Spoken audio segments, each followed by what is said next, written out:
I adore all the dwarves. They know that.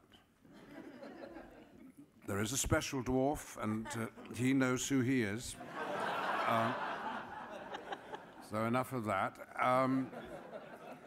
But the trouble with the dwarves is that despite what they actually are in real life, they have to look smaller than me on the screen. And there are a number of devices to accomplish that. And none of them is really congenial to acting, which is about spontaneity and about looking the other actor in the eye and working with him or her.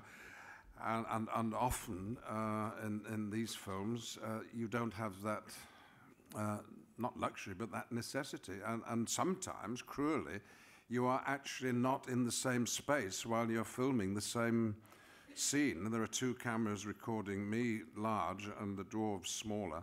And then by film magic that I don't understand, the two pictures are put together. And it's absolutely magical when you see it. But when you're doing it, the first day, I rather ashamed myself by grumbling to myself that this sort of filming wasn't why I'd become an actor, and I'd forgotten that I was wearing a microphone, so the whole, everybody, including Peter, heard. But I was rewarded the next day with love, because my little tent inside, where I get made up inside the studio, had been decorated overnight.